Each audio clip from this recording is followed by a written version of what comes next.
तर गडचिरोली लोकसभा मतदारसंघात काँग्रेसने डॉक्टर नामदेव किरसान यांना उमेदवारी दिली। या संदर्भात डॉक्टर किरसान यांच्याशी संवाद साधला आमचे प्रतिनिधी तुषार कोहळे यांनी।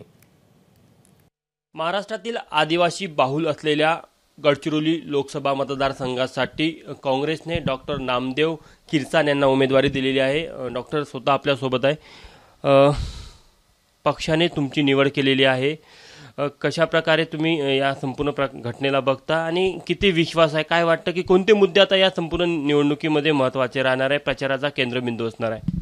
सर्वप्रथम मी माझ्यावर एवढा विश्वास दाखविल्याबद्दल आमचे पक्षाचे नेते अध्यक्ष मल्लिकार्जुनजी खरगे, राहुलजी गांधी, सोनियाजी गांधी, प्रदेशाध्यक्ष नानाभाऊ पटोले, विरोधी पक्षनेते विजयभाऊ वडेट्टीवार, बाळासाहेब थोरात आणि आमचे प्रभारी रमेश चेन्नीथलाजी, या सगळ्यांचे मी या ठिकाणी सर्वप्रथम आभार व्यक्त करू इच्छितो की त्यांनी माझ्यावर हा विश्वास टाकलेला आहे। स्थानिक कोणते मुद्दे आहे गडचिरोली लोकसभा मतदारसंघातले जे वाटते ते तुमच्या बाजूने जाईल? लोकांचा खूप रोष आहे त्या मुद्द्यांना घेऊन। बेरोजगारी मोठ्या प्रमाणावर आहे, गरिबी मोठ्या प्रमाणावर आहे आणि महागाई जी मोठ्या प्रमाणावर वाढलेली आहे त्याच्याबद्दल संसदेमध्ये प्रश्न उपस्थित करून त्याच्यावर तोडगा काढण्यासाठी सरकारला भाग पाडणं हे काम जनप्रतिनिधीचं असतं आणि ते मी करणार आहे। आरोग्य आणि शिक्षण ही देखील एक मोठी समस्या गडचिरोली जिल्ह्यामध्ये आहे, त्याबद्दल तुमचं काय मत आहे? आरोग्य आणि शिक्षण ही समस्या गडचिरोली जिल्ह्यात आहे, त्याच्या आजूबाजूच्या परिसरामध्ये सुद्धा आहे।